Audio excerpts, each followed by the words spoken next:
3 days ago, during a Michigan rally, Donald Trump pointed north and delivered a line that made Ottawa freeze. They're killing people up there. Veterans, disabled folks, people who can't afford medical bills. The Canadian government is helping them die instead of helping them live. Some people want to bring that system here. We won't let that happen. Within hours, Fox News compared Canada's medical assistance in dying program to eugenics. Republican candidates incorporated it into campaigns. The attack was brilliant. Enough truth to be credible, enough distortion to inflame. It trapped Mark Carney. Defend MAiD and appear callous. Retreat and validate Trump.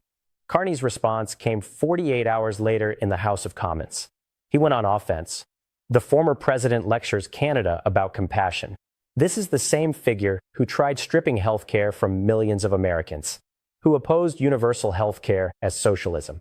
Now he tells Canadians our system, which respects choice and reduces suffering, is morally inferior to one that bankrupts families and forces dying patients to suffer because they cannot afford care. He pivoted to data. In the United States, medical bankruptcy is the leading cause of financial ruin. In Canada, that choice doesn't exist. We give people the option to end intolerable suffering on their own terms, with medical support, instead of forcing them to endure pain because someone else's religious beliefs dictate they must. That's not cruelty. That's compassion. The political calculation was brilliant. Shift from whether MAiD is ethical to whether Americans have moral standing to criticize it. But it revealed something deeper. This wasn't about medical ethics. It was about two fundamentally different visions of what government owes citizens when obligations collide with fiscal reality. In the United States, assisted death is legal in 12 states, but frameworks are narrow.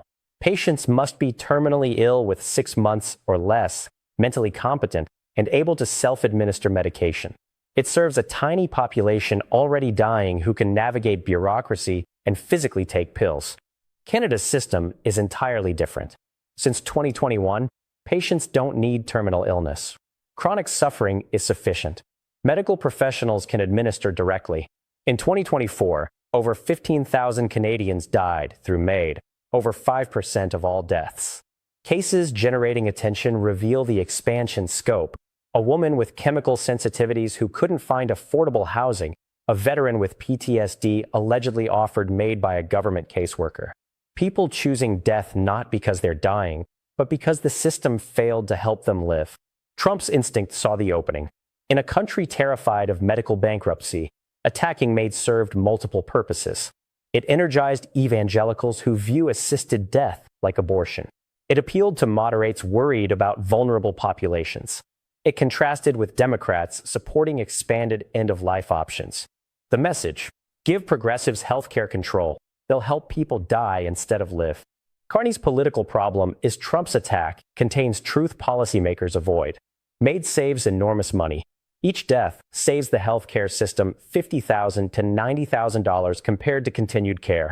Across 15,000 annual deaths, that's $750 million to over $1 billion not spent on hospital beds, nursing staff, hospice, or home care. The government doesn't advertise this. Official communications emphasize dignity and autonomy. Budgets tell a different story. MAiD funding increases steadily. Provincial authorities streamline approvals. Meanwhile, palliative care stagnates.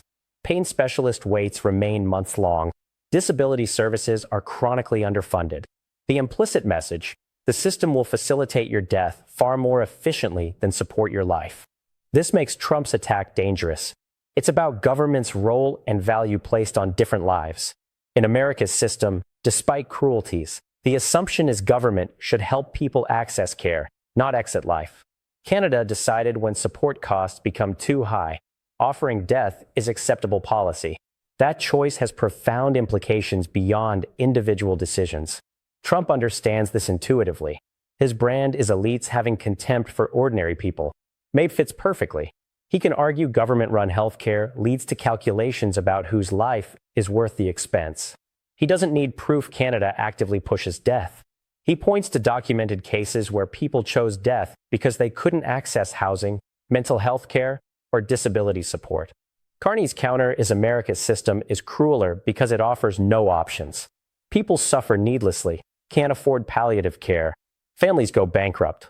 The government does nothing. In Carney's framing, MAiD gives agency where otherwise there's none. The problem is assuming the choice is genuinely free. When a disabled person applies for MAiD because they can't find accessible housing, that's not autonomy. That's system's failure disguised as choice. When veterans seek assisted death because they can't access mental health treatment, that's not dignity. When chronic pain patients choose death because specialist waits are 8 months, that's not compassion. That's the state offering an exit because it won't fund support. These are documented cases, representing the inevitable outcome when death becomes easier to access than services making life bearable.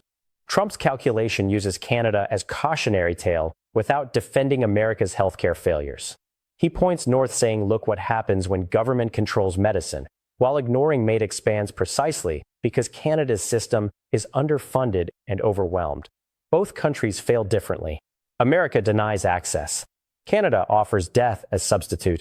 Both failures stem from governments unwilling to spend what's necessary to support people through suffering. European nations with euthanasia frameworks express concern about Canada's expansion. The Netherlands and Belgium questioned adequate safeguards. When countries that pioneered euthanasia raise red flags, that's significant.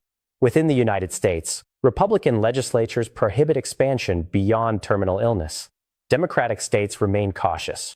Even progressives supporting Medicare for all avoid endorsing MAiD-style programs, recognizing the toxicity of being portrayed as supporting government-facilitated death. Trump's attack forced disability rights organizations into uncomfortable alliance with conservatives. Their concern is structural, not religious. MAiD, particularly in expanded Canadian form, threatens decades of gains.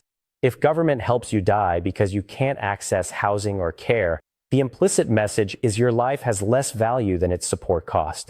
Carney can't dismiss these concerns without validating Trump's attack. He can't retreat without alienating his base.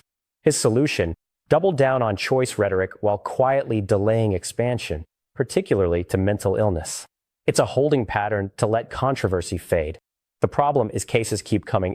Every few months, another story of someone choosing MAiD not because they're dying, but because the system failed them. Each gives Trump more ammunition. The deeper question is what this reveals about healthcare's future. MAiD is response to shared problem. How provide expensive end-of-life and chronic care under fiscal pressure?